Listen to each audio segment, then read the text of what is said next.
ನಮಸ್ಕಾರ. ADIN.comಗೆ ಸ್ವಾಗತ. ನಾನು ಸಪನ. ನವದೆಹಲಿಯ ಕೆಂಪುಕೋಟೆ ಮೆಟ್ರೋ ನಿಲ್ದಾಣದ ಗೇಟ್ ಸಂಖ್ಯೆ 1 ಬಳಿ ಕಾರಿನಲ್ಲಿ ಸೋಮವಾರ ಸ್ಫೋಟ ಸಂಭವಿಸಿದೆ. ಈ ಸ್ಫೋಟದಲ್ಲಿ 9 ಮಂದಿ ಸಾವನ್ನಪ್ಪಿದ್ದಾರೆ. ಈ ಪ್ರಕರಣಕ್ಕೆ ಸಂಬಂಧಿಸಿದಂತೆ ದೆಹಲಿ ಪೊಲೀಸರು ಕಾರಿನ ಮಾಲೀಕನನ್ನ ಬಂಧನ ಮಾಡಿದ್ದಾರೆ. ಈ ಸ್ಫೋಟದಿಂದಾಗಿ 3 ರಿಂದ 4 ವಾಹನಗಳು ಬೆಂಕಿಗಾಹುತಿಯಾಗಿ ಹಾನಿಗೊಳಗಾಗಿದೆ ಅಂತ ದೆಹಲಿಯ ಅಗ್ನಿಶಾಮಕ ಇಲಾಖೆ ಸೋಮವಾರ ತಿಳಿಸಿದೆ. ಕಾರು ಮೆಟ್ರೋ ನಿಲ್ದಾಣದ ಗೇಟ್ ಸಂಖ್ಯೆ 1 ಬಳಿ ನಿಂತಿತ್ತು. ಸ್ಫೋಟದ ಬಳಿಕ ಬೆಂಕಿ ವೇಗವಾಗಿ ಹರಡಿ ಹತ್ತಿರದ 3 ವಾಹನಗಳಿಗೂ ಕೂಡ ಆವರಿಸಿದೆ. ಅಗ್ನಿಶಾಮಕ ದಳದವರು ಬೆಂಕಿಯನ್ನ ನಂದಿಸಿದ್ದಾರೆ. ದೆಹಲಿಯಲ್ಲಿ ಸದ್ಯ ಹೈ ಅಲರ್ಟ್ ಘೋಷಣೆ ಮಾಡಲಾಗಿದೆ. ಇನ್ನು ಕಾರಿನಲ್ಲಿ 3 ಪ್ರಯಾಣಿಕರು ಇದ್ದರು ಅಂತ ವರದಿಯಾಗಿದೆ. ಇದು ಆತ್ಮಹತ್ಯಾ ದಾಳಿನ ಅಂತ ಪೊಲೀಸರು ತನಿಖೆಯನ್ನ ನಡೆಸ್ತಾ ಇದ್ದಾರೆ.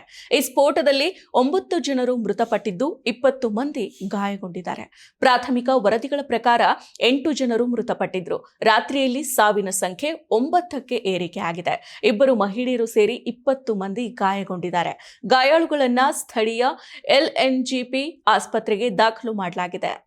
ಇನ್ನು ದೆಹಲಿಯಲ್ಲಿ ಹಾಗೂ ದೇಶದ ಪ್ರಮುಖ ಭಾಗಗಳಲ್ಲಿ ಕಟ್ಟೆಚ್ಚರವನ್ನ ಘೋಷಣೆ ಮಾಡಲಾಗಿದೆ.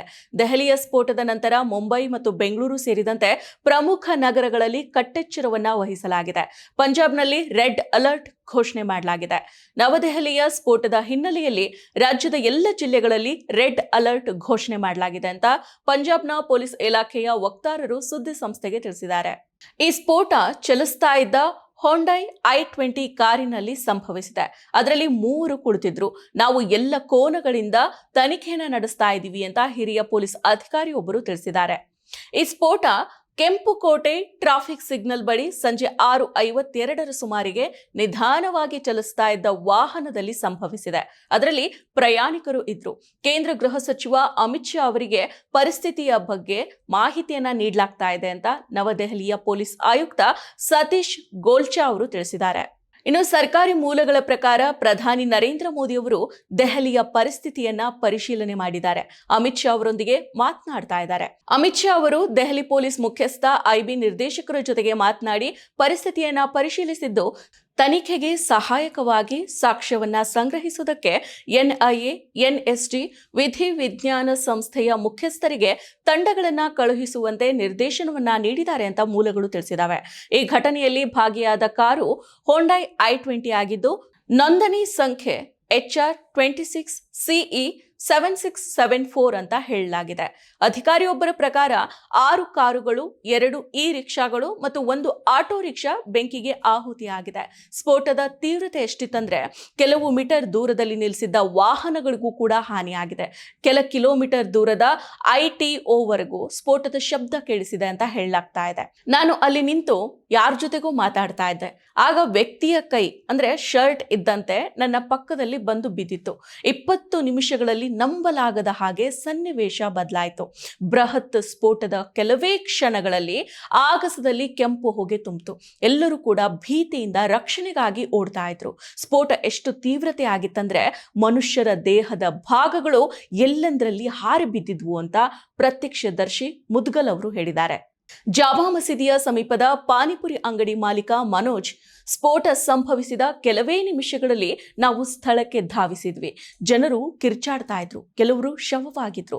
ಒಬ್ಬ ಆಟೋ ಚಾಲಕನಿಗೆ ತೀವ್ರ ಗಾಯ ಆಗಿತ್ತು. ಆತನನ್ನ ಆಸ್ಪತ್ರೆಗೆ ಸಾಗಿಸಲಾಯಿತು ಅಂತ ಹೇಳಿದ್ದಾರೆ.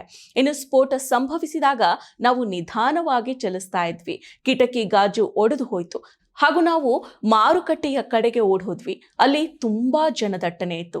ಏನಾಗ್ತಾ ಇದೆ ಅಂತ ಯಾರಿಗೂ ಕೂಡ ತಿಳಿದಿರಲಿಲ್ಲ ಅಂತ ವಾಹನ ಚಾಲಕ ಭೂಪಿಂದರ್ ಸಿಂಗ್ ಅವರು ತಿಳಿಸಿದ್ದಾರೆ. ನನ್ನ ಆಟೋದ ಮುಂದೆ ಸ್ವಿಫ್ಟ್ ಕಾರ್ ಇತ್ತು. ಕಾರು ಇದ್ದಕ್ಕಿದ್ದ ಹಾಗೆ ಸ್ಫೋಟಗೊಂಡಿತು ಅಂತ ಘಟನೆಯಿಂದ ಗಾಯಗೊಂಡಿರೋ ಪ್ರತ್ಯಕ್ಷದರ್ಶಿಯೊಬ್ಬರು ತಿಳಿಸಿದ್ದಾರೆ. ನಾನು ಗುರುದ್ವಾರದಲ್ಲಿದ್ದೆ. ಇದ್ದಕ್ಕಿದ್ದಂತೆ ಭಾರಿ ಶಬ್ದ ಕೇಳ್ತು. ಅದೇನು ಅಂತ ನಮಗೆ ತಿಳಿಲಿಲ್ಲ. ಆದ್ರೆ ಅದು ತುಂಬಾ ಜೋರಾದ ಶಬ್ದ ಆಗಿತ್ತು ಅಂತ ಮತ್ತೊಬ್ಬ ಪ್ರತ್ಯಕ್ಷದರ್ಶಿ ಅವರು ಹೇಳಿದ್ದಾರೆ. ಇನ್ನು ಕಾರು ಸ್ಫೋಟ ದುಃಖಕರ ಸಂಗತಿ. ಈ ಪ್ರಕರಣದ ಸಮಗ್ರ ಹಾಗೂ ತ್ವರಿತಗತಿಯಲ್ಲಿ ತನಿಖೆಯನ್ನು ನಡೆಸಬೇಕು ಅಂತ ಕಾಂಗ್ರೆಸ್ ಪಕ್ಷ ಒತ್ತಾಯವನ್ನ ಮಾಡಿದೆ. ದೆಹಲಿ ಸರ್ಕಾರದ ಭದ್ರತಾ ವೈಫಲ್ಯವನ್ನ ಈ ಘಟನೆ ಎತ್ತಿ ತೋರಿಸುತ್ತೆ. ಗೃಹ ಸಚಿವಾಲಯ ಹೇಳಿಕೊಳ್ಳುವಂತೆ ದೆಹಲಿ ಸುರಕ್ಷಿತ ರಾಜಧಾನಿ ಆಗಿದೆಯಾ ಅಂತ ಪ್ರಶ್ನೆ ಮಾಡಿದೆ. ಇಂತಹ ಸಂಕಷ್ಟದ ಸಮಯದಲ್ಲಿ ಇಡೀ ದೇಶ ಒಗ್ಗಟ್ಟಾಗಿ ನಿಲ್ಲಬೇಕು ಅಂತ ಹೇಳಿದೆ. ನಾವು ದುಃಖಿತ ಕುಟುಂಬಗಳ ಜೊತೆಗೆ ನಿಲ್ತೀವಿ, ಗಾಯಾಳುಗಳು ಶೀಘ್ರ ಚೇತರಿಸಿಕೊಳ್ಳಲೆಂದು ಪ್ರಾರ್ಥನೆಯನ್ನ ಮಾಡ್ತೀವಿ ಅಂತ ಕಾಂಗ್ರೆಸ್ ಮಾಧ್ಯಮ ಮತ್ತು ಪ್ರಚಾರ ವಿಭಾಗದ ಮುಖ್ಯಸ್ಥ ಪವನ್ ಖೇರಾ ಅವರು ಸಾಮಾಜಿಕ ಮಾಧ್ಯಮ ಎಕ್ಸ್ ನಲ್ಲಿ ಹೇಳಿದ್ದಾರೆ. ಇನ್ನು ನವದೆಹಲಿಯಲ್ಲಿ ಸ್ಫೋಟ ಸಂಭವಿಸಿರುವುದರಿಂದಾಗಿ ರಾಜ್ಯದಾದ್ಯಂತ ಹೈ ಅಲರ್ಟ್ ಘೋಷಣೆ ಮಾಡಿದ್ದೇವೆ ಅಂತ ಮುಖ್ಯಮಂತ್ರಿ ಸಿದ್ದರಾಮಯ್ಯ ಅವರು ತಿಳಿಸಿದ್ದಾರೆ. ಸೋಮವಾರ ರಾತ್ರಿ ಪತ್ರಕರ್ತರ ಜೊತೆಗೆ ಮಾತನಾಡಿದ ಅವರು, ಮೈಸೂರು, ಬೆಂಗಳೂರಿನ ಪೊಲೀಸ್ ಹಿರಿಯ ಅಧಿಕಾರಿಗಳ ಜೊತೆ ಮಾತಾಡಿದ್ದೀನಿ. ಇಡೀ ರಾಜ್ಯದಲ್ಲಿ ಭದ್ರತೆ ಬಿಗಿಗೊಳಿಸೋ ಕೆಲಸವನ್ನ ಮಾಡ್ತೇವೆ.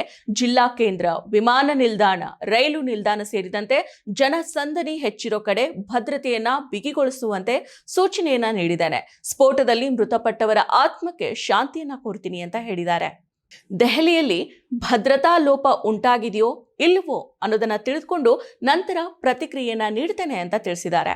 ಸೊ ನೋಡಿದ್ರಲ್ಲ, ಮೋದಿ ಅವರು ಅಧಿಕಾರಕ್ಕೆ ಬರೋ ಮುಂಚೆ ನಾವು ಅಧಿಕಾರಕ್ಕೆ ಬಂದ್ರೆ ಭಯೋತ್ಪಾದನೆಯನ್ನ ಸಂಪೂರ್ಣವಾಗಿ ನಿರ್ಮೂಲನೆ ಮಾಡ್ತವೆ ಅಂತ ಹೇಳಿದ್ರೆ, ಅಧಿಕಾರಕ್ಕೆ ಬಂದ ನಂತರ ನಾವು ಹೇಳಿದಂತೆ ಭಯೋತ್ಪಾದನೆಯನ್ನ ಸಂಪೂರ್ಣವಾಗಿ ನಿರ್ಮೂಲನೆ ಮಾಡಿದ್ದೇವೆ ಅಂತ ಹೇಳ್ತಾರೆ. ಅಷ್ಟೇ ಅಲ್ಲ, ನೋಟ್ ಬ್ಯಾನ್ ಮಾಡೋದು ಕೂಡ ಭಯೋತ್ಪಾದಕ ನಿರ್ಮೂಲನೆಗೆ ಅಂತ ಹೇಳಿದ್ದ ಮೋದಿ ಅವರು ಕಳ್ಳರಿಗೆ ನಕಲಿ ನೋಟನ್ನ ತಯಾರು ಮಾಡೋದಕ್ಕೆ ಆಗೋದಿಲ್ಲ, ಅಂತಹ ಟೆಕ್ನಾಲಜಿಯನ್ನ ಬಳಸಿ ಹೊಸ ನೋಟನ್ನ ನಾವು ತಯಾರು ಮಾಡಿದೀವಿ, ಇದರಿಂದ ಭಯೋತ್ಪಾದಕ ಚಟುವಟಿಕೆದಾರರಿಗೆ ತೊಂದರೆ ಉಂಟಾಗತ್ತೆ ಅಂತ ಹೇಳಿದ್ರು. ಆದ್ರೆ ವಾಸ್ತವನೇ ಬೇರೆ ಇದೆ. ನರೇಂದ್ರ ಮೋದಿಯವರ ಆಡಳಿತದ ಸಮಯದಲ್ಲಿ ಹಲವಾರು ಭಯೋತ್ಪಾದನೆಯ ಕೃತ್ಯಗಳು ಭಾರತದಲ್ಲಿ ನಡೆದಿದ್ದಾವೆ. ಜಮ್ಮು ಮತ್ತು ಕಾಶ್ಮೀರದಲ್ಲಿ ನೂರಾರು ದಾಳಿಗಳು ನಡೆದಿದ್ದಾವೆ. 2014 ಡಿಸೆಂಬರ್ 28 ಚರ್ಚ್ಗೇಟ್ನಲ್ಲಿ ಕೋಕೋನಟ್ ಗ್ರೋವ್ ಹೋಟೆಲ್ ಬಳಿ ರಾತ್ರಿ 8:30 ಸುಮಾರಿಗೆ ಬಾಂಬ್ ಸ್ಫೋಟಗೊಂಡಿತ್ತು. ಇನ್ನು ಮಾರ್ಚ್ 2017 ಮಧ್ಯಪ್ರದೇಶದ ಶಾಜಾಪುರ್ ಬಳಿಯ ಜಬ್ರಿ ರೈಲು ನಿಲ್ದಾಣದಲ್ಲಿ ಬೆಳಿಗ್ಗೆ 9:38 ಭೋಪಾಲ್ ಉಜ್ಜಯಿನಿ ಪ್ಯಾಸೆಂಜರ್ ರೈಲಿನಲ್ಲಿ ಬಾಂಬ್ ಸ್ಫೋಟ ಸಂಭವಿಸಿತ್ತು. ಈ ಘಟನೆಯಲ್ಲಿ 9 ಮಂದಿ ಪ್ರಯಾಣಿಕರು ಗಾಯಗೊಂಡಿದ್ರು. ಇನ್ನು ಬೆಂಗಳೂರಿನ ರಾಮೇಶ್ವರಂ ಕೆಫೆಯಲ್ಲಿ ಬಾಂಬ್ ಸ್ಫೋಟ ನಡೆದಿದೆ.